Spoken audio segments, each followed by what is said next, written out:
Good day, everyone. Today, I shall be looking at gravitational field and gravity. As you can see on the screen, um, is an arrow representing the Earth gravitational field. This is the Earth spherical. You can see the arrow, the nature of the arrow emerging from the Earth center is called radial. The nature of the arrow is radial. You can call it a radial field. Now, if you see the arrow, the direction of the arrow is inward. You can see. So this line you are seeing emerging from the earth is called gravitational field. The field is invincible. This field I drew attached to the earth. You can see the way I consider it. I drew, at least if you are asked to draw the earth gravitational field in an exam, you are expected to draw minimum of 6. 1, 2, 3, 4, 5, 6. You are expected to draw a minimum of 6 in this form. This line from the earth, once again, is called the earth gravitational field. Now, what is gravitational field? I define gravitational field as the region in space where a mass can be human, any object that has mass experience gravitational force. That is the definition of gravitational field, a region in space where a mass experience gravitational force. Now, see what I meant by that. Any mass, now look at this circle, any mass around where this field is strong. Now, for example, now if you place a mass here at this point, the mass is M. If you place a mass at this point, this field line is still very active within the mass. The mass is going to accelerate toward the center of the earth. Now, why is the mass accelerating toward the earth? Because the mass is still within the earth gravitational field. Like I said earlier, the direction of gravitational field line is inward. You can see the direction is inward. So any object, any particle placed around this region is going to accelerate toward the center of the earth, because the mass or the object or particle is within the strongest point of the field. Meanwhile, the farther the object from the field, the weaker the field, provided that the object, the particle or the mass is still within the range of this line, which I call field. The object is going to accelerate toward the center of the earth. Now look at the second point I want you guys to understand. There's something, these are terms I'll be using in this topic. Center of mass. The center of mass of an object, as you all know, is a point at which we can consider the total mass of an object to be concentrated. In your AS, during your practical physics, I'm very sure when you try to balance your meter rule, it's always balanced. Your meter rule is 100 centimeter. Your balance point, if you place your pivot, is always 49.9, 49.5, 50. It's always at the center of the meter rule. So we consider, that's why I define center of mass as the point which the total mass of an object is concentrated. Now, the next point I want you guys to see is field line. The field line I drew here, the one I have spheric, the field line I drew there. The field line shows two things. The first one, the arrow on the field line, if you check the field line, is very important. The arrow of the field line shows us the direction of gravitational force on a mass placed in the field. Once again, it shows us the direction of gravitational force on the mass. The example is the object. The object is accelerating toward the center of the earth when placed within the earth field, which means that the direction of gravitational force is toward the center of the mass. That's the first point. The second point the field line is showing us, let me show you the second point, number 2. The second point the field line is showing us is the spacing. The spacing the spacing of the field, the spacing of the field line indicates the strength. The spacing of the field line indicates the strength of the gravitational field. Indicate the strength of the gravitational field. Now that spacing, let me draw it again. This is the earth. The field is inward. Any object placed within that line will accelerate towards the earth. The spacing is inward. You can see the way I'm drawing the field line. The spacing is inward. Now, like I said, the spacing of the field line indicates the strength of the gravitational field. How? The further apart they are, the weaker. The further apart the field line are, the weaker the field. Once they are close together, the field is stronger. Now, that's all about the Earth's gravitational field. Now, another thing we need to know is gravitational field. Gravitational field at the surface of the Earth. Gravitational field at the surface of the Earth. Gravitational field at the surface of the Earth. Now, we are all living on the surface of the Earth. On the surface of the Earth. The gravitational field on the surface of the Earth is not radial like this. The gravitational field on the surface of the Earth is uniform. Gravitational field on the surface of the Earth is uniform, the same. Human beings live on the surface of the Earth. Any object on the surface of the Earth, as in this is the gravitational field, all our particle matter, including your houses, your car, the field acting on them is uniform. This one let me call this one 1, let me call this one 2. This one that I label 1 is when you are viewing the Earth's surface from a distance, is radial. When you're on the surface of the Earth, is uniform. So, and the G, the gravitational force at the surface of the Earth is 9.8 Newton per kg. This one. But any object, like I said, any object placed here, or any object within the Earth's gravitational field, provided you are not on the Earth's surface, you are going to accelerate toward the Earth's surface. You are going to accelerate toward the Earth's surface with acceleration due to gravity of 9.8 meters per second squared. Now, as the class progresses, I'm going to differentiate between 9.8 Newton per kg. I'm very sure you have deciphered a point there. 9.8 Newton per kg is when you are at the surface of the Earth. When you are accelerating towards the Earth, it's 9.8 meters per second squared. Now, and there's another term I want us to also take note.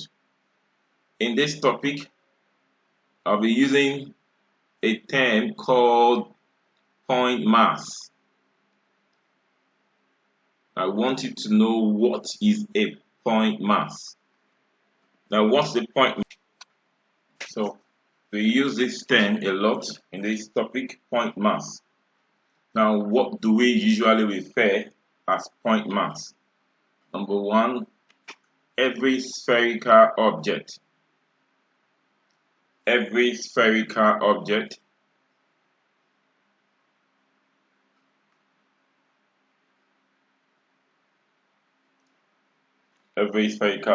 with a uniform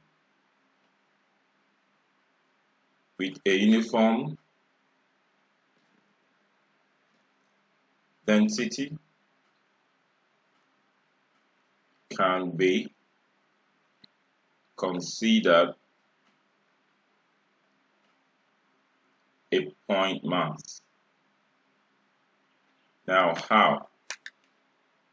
Now, the reason we assume or consider every spherical object with a uniform density to be considered as point mass is because when an object has a uniform density, the mass is spread evenly throughout its volume, resulting in symmetric distribution of the mass. That's the reason why we consider every spherical object, any spherical object, provided it's spherical and is uniform density, we consider it as a point mass. Like I said, the reason is when it has a uniform density, the mass will be spread evenly throughout its volume, so giving us a symmetric distribution of a mass. Take note of that point. Now, what else again do we consider a point mass? Okay, let me put this on. Mass of any shape. Now, this is not spherical again. Mass of any shape. Mass of any shape and size can also be considered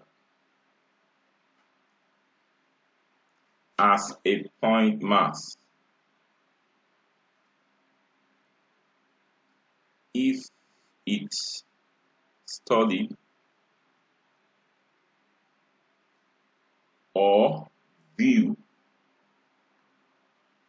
from a distance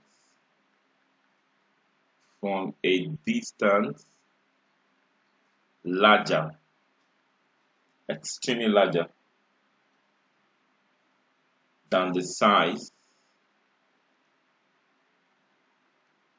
of the body. Now, any shape can also be considered a point mass provided the shape is studied or viewed from a distance, maybe a distance that is extremely larger than the size of the object itself. Now, for example, two particles,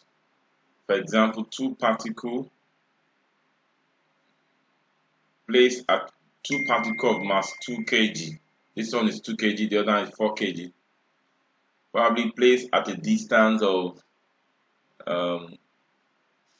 6 times 10 to the power 6 meters apart.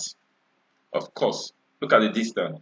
The distance is like 6 million apart between these two particles. So this particle will be viewed as a point mass because the distance is relatively larger than the mass or size of the particle itself. Also, another one, when all the mass, I mentioned this earlier, center of mass, when all the mass of the object is concentrated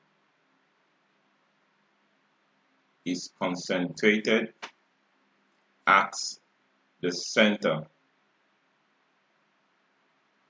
The object in question, when the mass is concentrated at the center, we consider it a point mass. These are the basic information we need to know before we go into the topic properly. So the next question will be Newton's law. So the next one will be Newton's law of gravitation. Let's see it.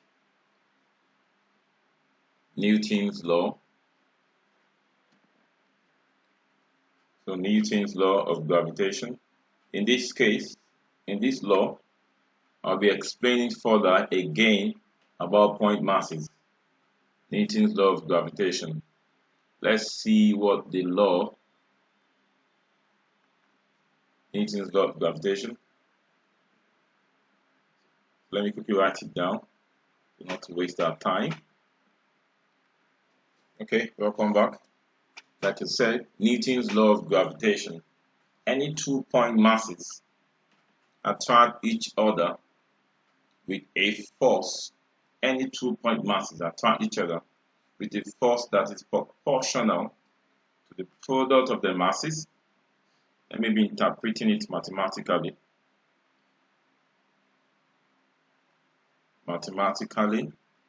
Any 2 point masses attract each other with a force that is proportional. Force that is proportional to the product of the masses. Let me call it two masses, M1, M2, because the law is about two masses. Any 2 point masses attract each other with a force that is proportional to the product of masses, and multiplication inversely 1 over proportional to the square of the distance apart, r square.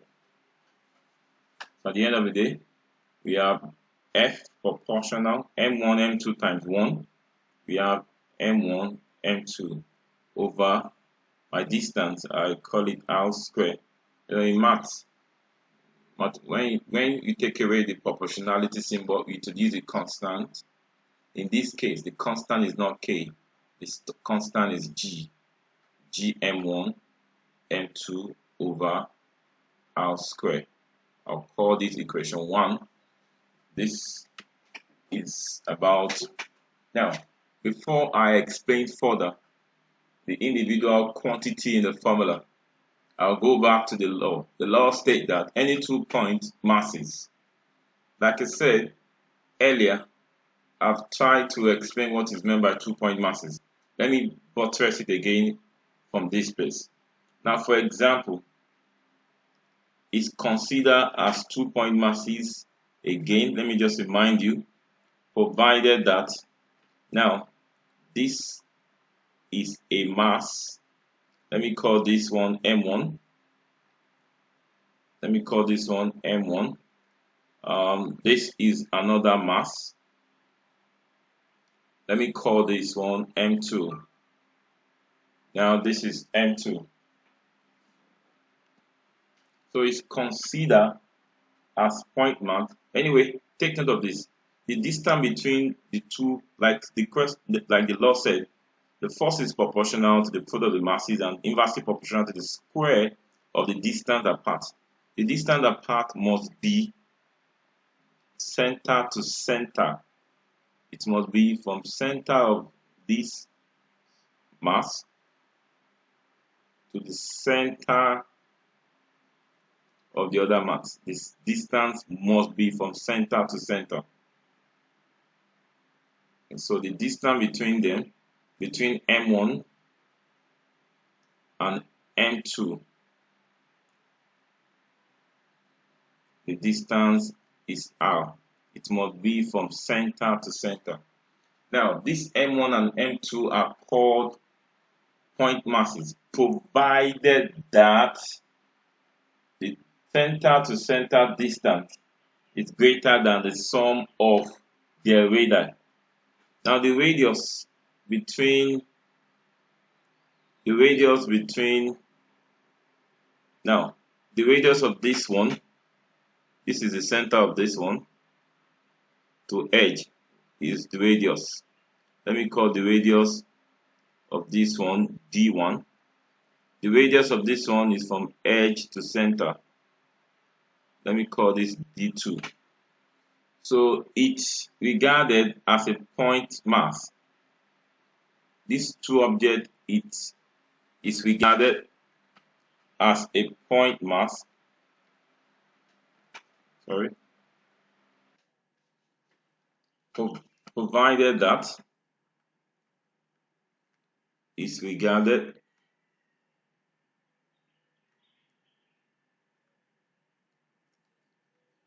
as a point masses,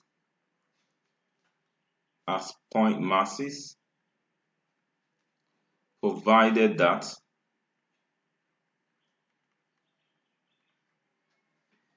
the center to center distance, center to center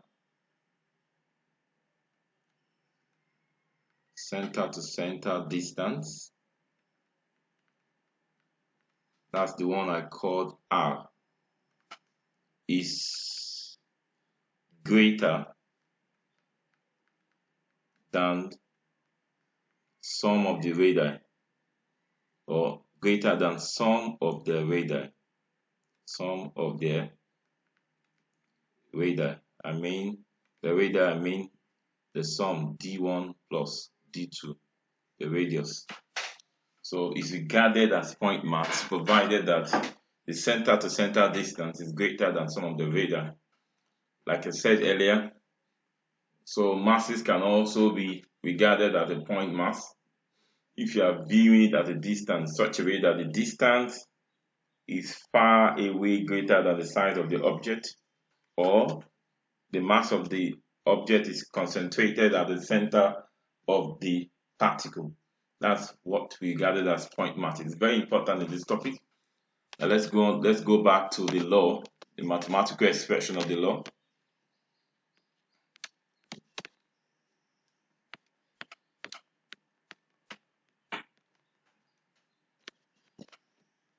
Back to the law, we have the law is F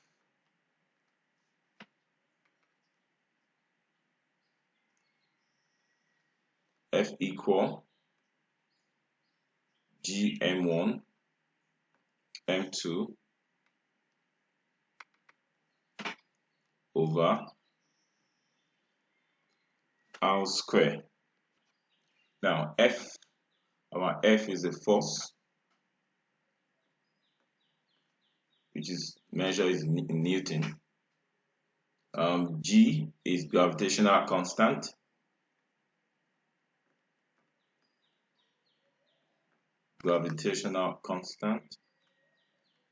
It has a value. It's always given in front of the physics paper page.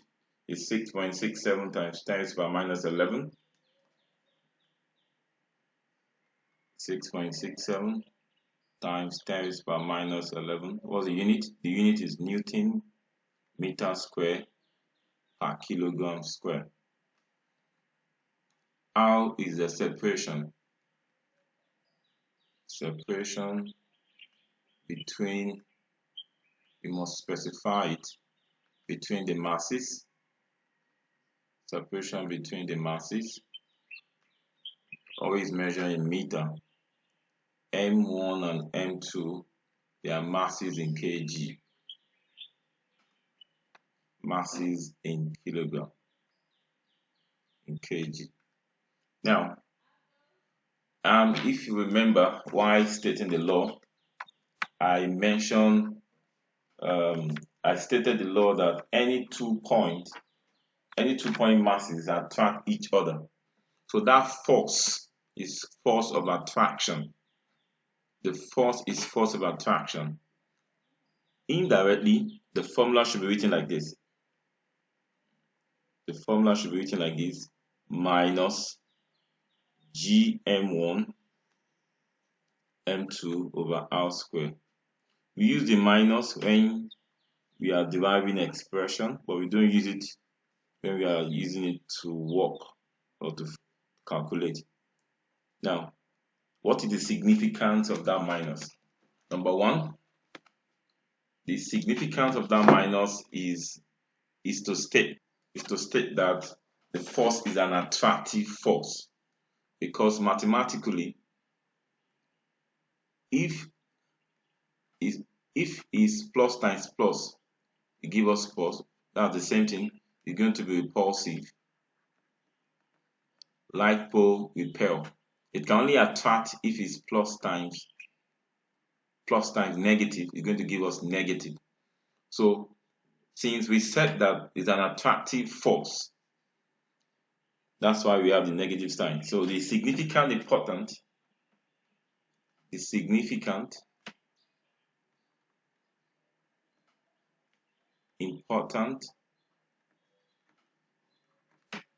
of the negative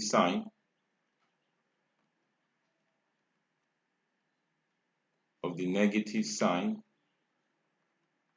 is 1. To show that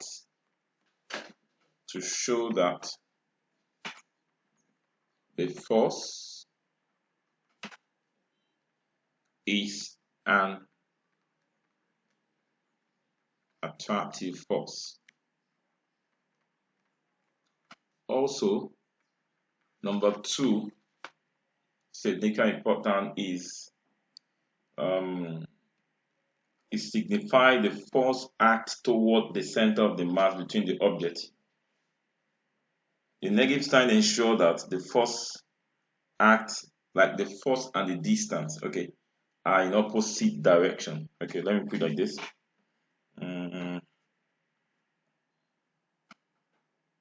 Okay, let me put, okay, it also signifies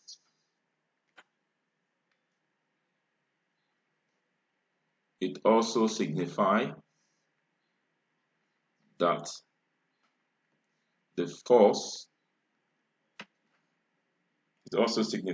the force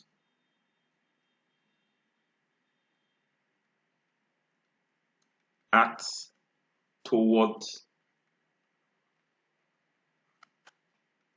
the center of mass,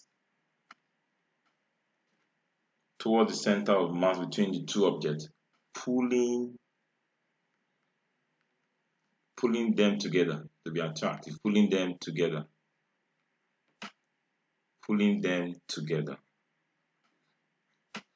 So that's the two things that the negative sign means in Newton's law of gravitation. It shows that the force is an attractive force. It also signifies that the force acts towards the center of the mass, pulling them together. Indirectly, force and distance, force and R, are in opposite direction. While the force is pulling toward the center, distance is away from the center. That is the significant importance of the law. Now, when and how can we apply the law? Let's see how we can apply the law. When and how can we apply the law? Okay, so how and when can we use the law? So go back, if you can remember, my condition for a mass to be point masses. Those conditions are valid, or are the condition we consider when to use the law. Now let me show you an application of the law. Now, this is the earth or the earth. Now, from center to the edge, that's the radius of the earth. That's the radius of the earth. There's an object resting on the surface of the earth. So now the object has a mass, earth has a mass. Let me call the mass of earth ME. The mass of the object is M. Now, so we have two masses now. The mass of the earth and the mass of the earth. Mass of the earth and the mass of the object. So there will be force of attraction between them. There will be force of attraction between them because the mass of the object is placed at a distance from the center of the earth. So if you use the formula F equal to G, the mass resting on the surface of the earth, and the mass of the earth, the distance between them is the radius of the earth. There will be an attraction, like the law state that any 2 point masses attract each other with a force that is directly proportional to the product of the masses and inversely proportional to the square of the distance. So this law is valid for these two objects. Number one, because there are 2 point masses indicates that one object is significantly bigger than the other. In that case, the bigger one will attract a greater gravitational pull. So the law is also valid when you have a big mass and a small mass. The law is valid. So that's why I'm using the law. Now, what is F? What is causing the attraction is the mass of the object is resting on the mass of the earth. So the force on the mass of the object is mg, is resting on it, equal to g m big M over r squared. M cancel m, so we have g equal to g mass of the earth over radius of the earth square. So this one gives us the force of gravity exerted on the earth's surface. The force of gravity exerted on the earth's surface is supposed to be 9.8. So let's prove it, whether it gives us 9.8 meter per second or 9.8 Newton per kg. So in this case, we have our G is 6.67 times 10 raised to the power minus 11. Mass of the earth is also constant, is 6.0 times 10 raised to the power, the mass of the earth is 6.0 times 10 raised to the power. Okay, the mass of the earth is 6.02 also times 10 raised to the power 24. So over radius of the earth is 6.4. That's 6,400 kilometers. That's 6.4 times 10 to the power 6 all squared. Punch these in your calculator. So G will give us 9.81 meter per second squared. So that's proof of acceleration due to gravity. So let's move to the next question. Okay, let's move to the next one.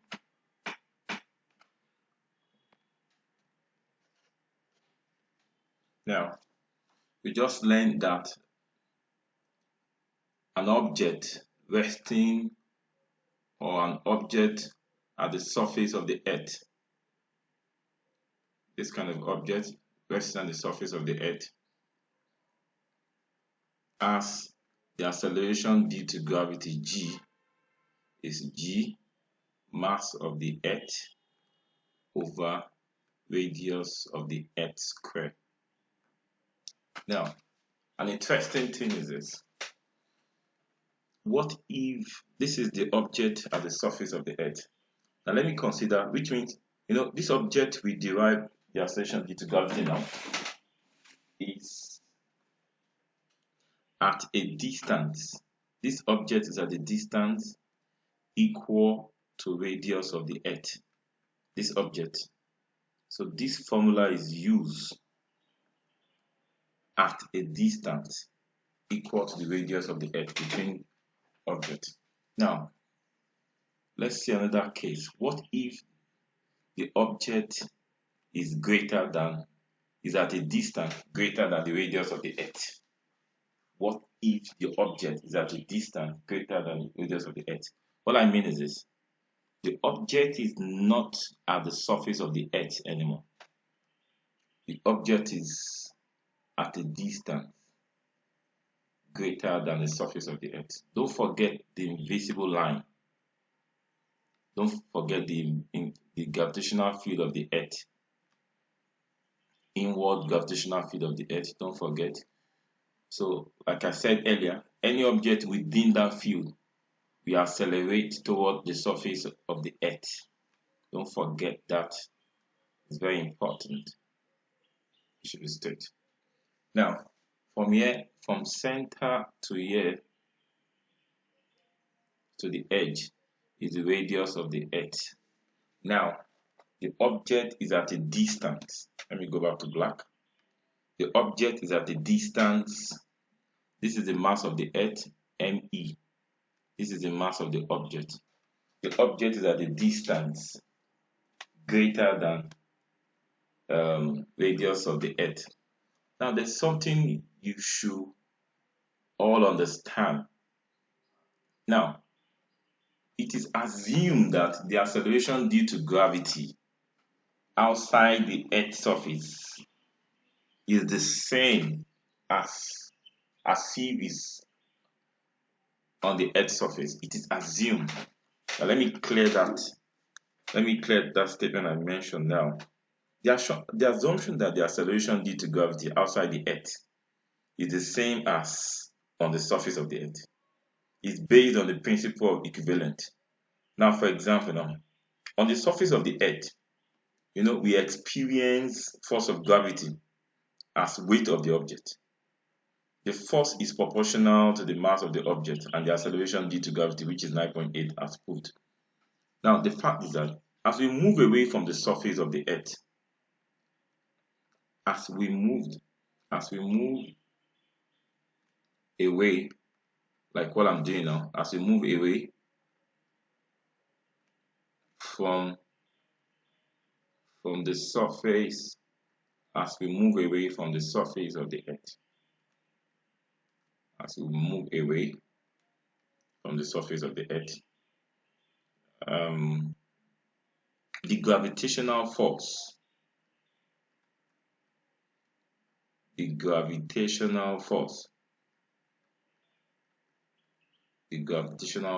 decreases, is expected because the distance is increasing. The gravitational force decreases. So, or the gravitational field, let me put it here, the gravitational field weakens as we move away from the surface of the Earth. The gravitational field weakens. As a result of this, the acceleration ends. The acceleration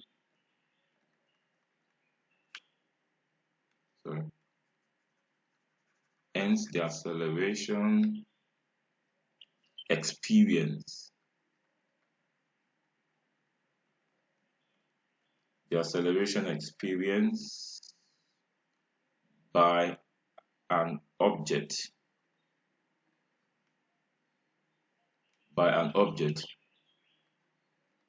due to gravity remain approximately, look at my statement, remain approximately the same regardless. I'm not saying it's the same, approximately the same regardless of its distance from Earth's surface. Regardless of distance from Earth's surface.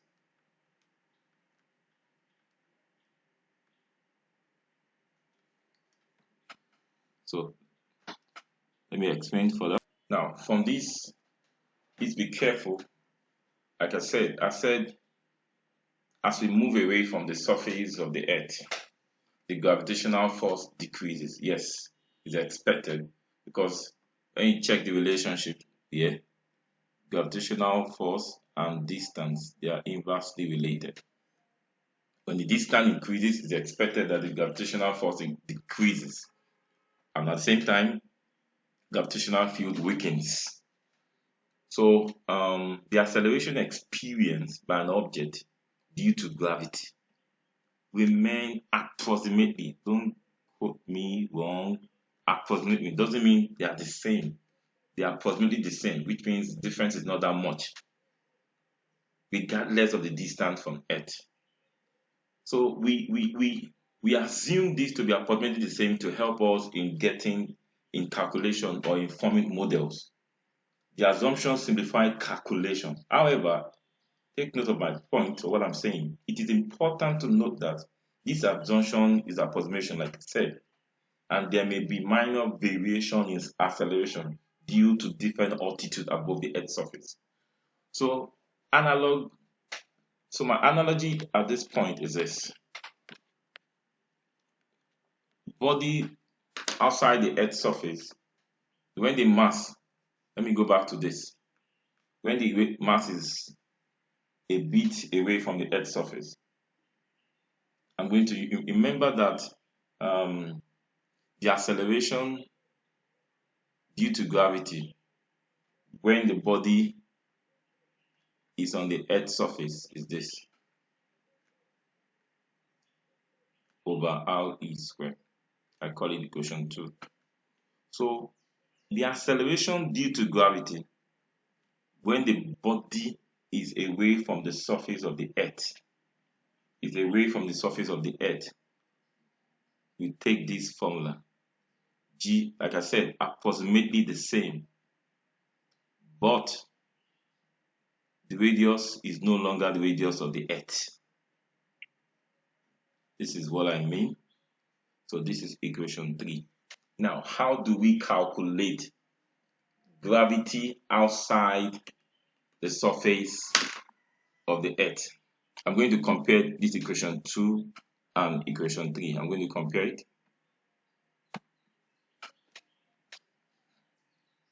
Once again, gravitation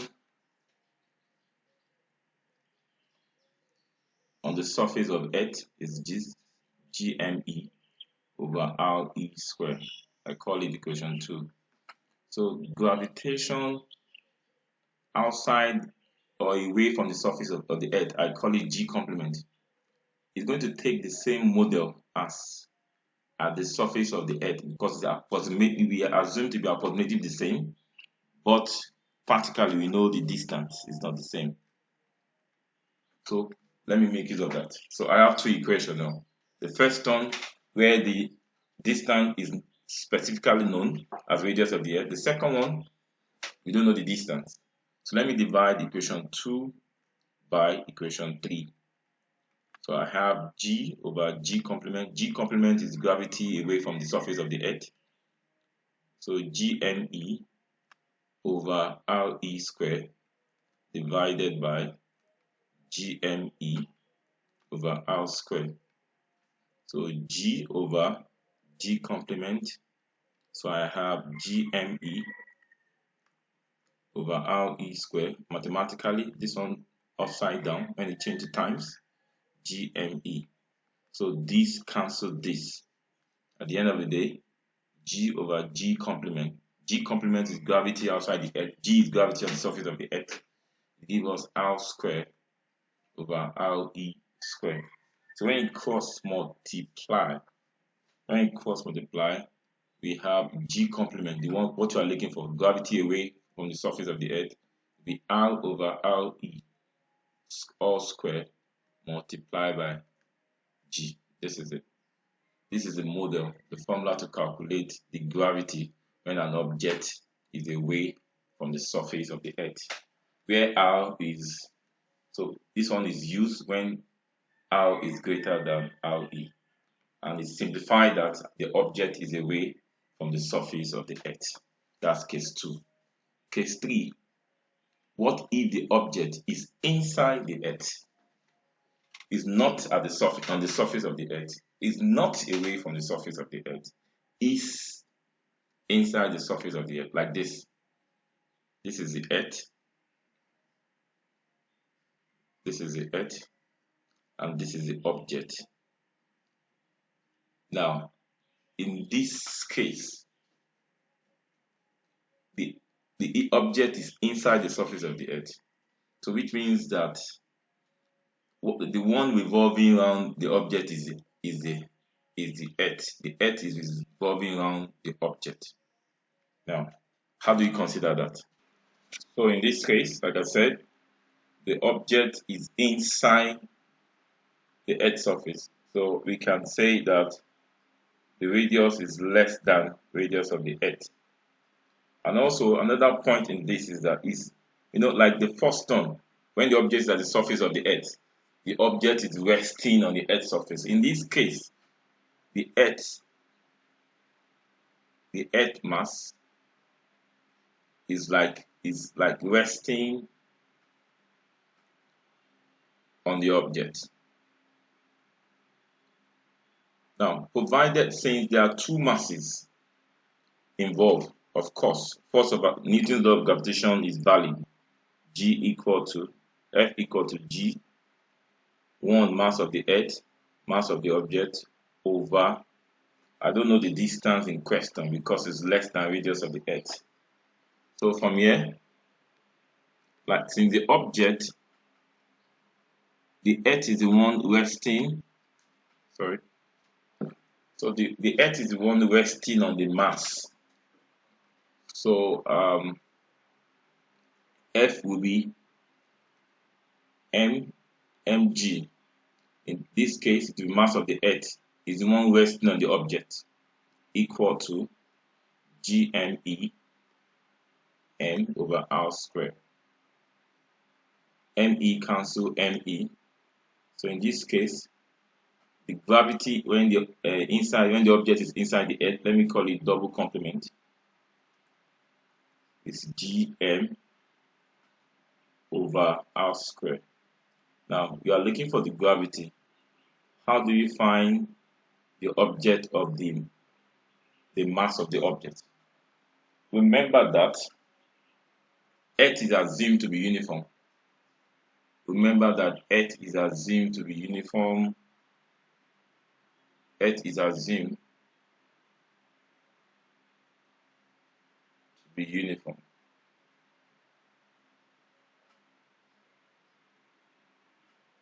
So to have a uniform density. What's the formula for density? Mass over volume. So mass is density times volume. We are talking about two mass here. Mass of the object inside the earth and mass of the earth. I'm using the concept of density because the object is inside the earth. Now, of course, mass of the earth with density of the sphere multiplied by volume.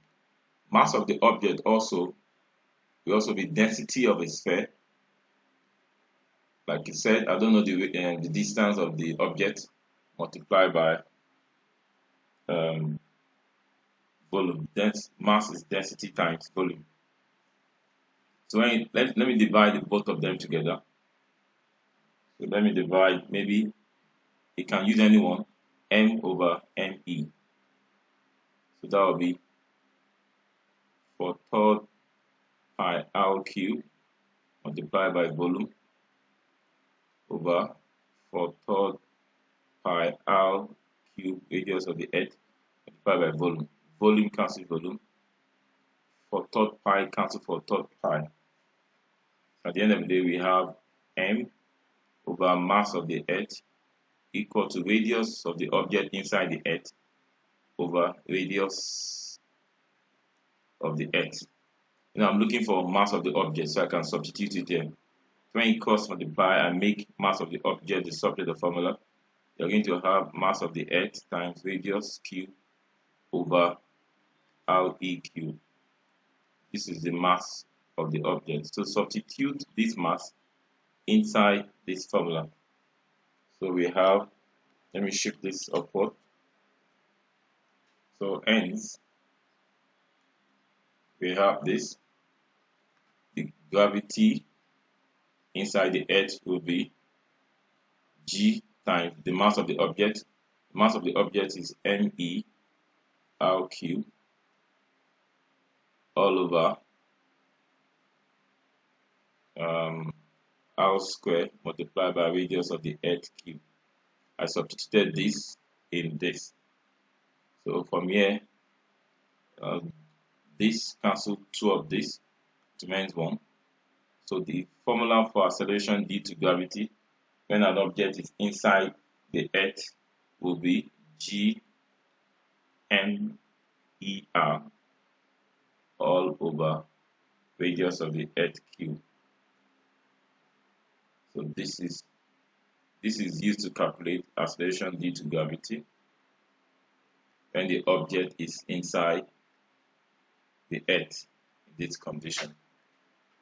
Let's see the graph.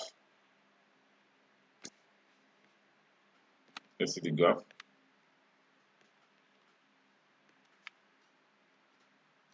Now, how does the graph look like? The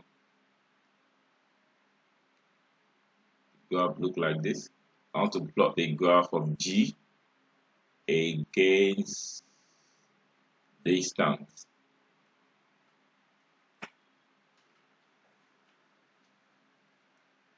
Let me show you what it look like.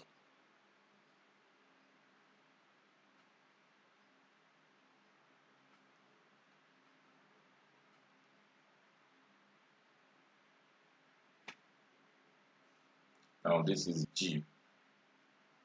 Now this part from O to A is a straight line which is uniform. So this one is inside the earth, OA. Because it's uniform, is inside the earth. Inside the earth. OA is inside the earth. Where the radius is less than the radius of the earth. So that's inside the earth. So the one we just obtained now, that's inside the earth. The formula for that one, we have this GME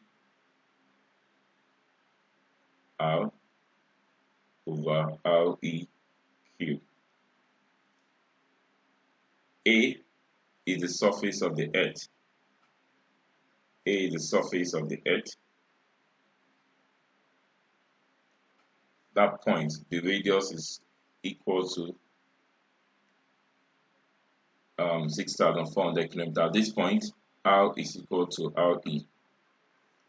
Let me call this C. AC is away from the surface of the earth. Away from the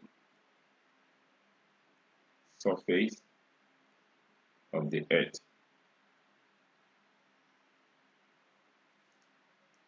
So from here to here, radius is less than RE, while from here to here, radius is greater than RE.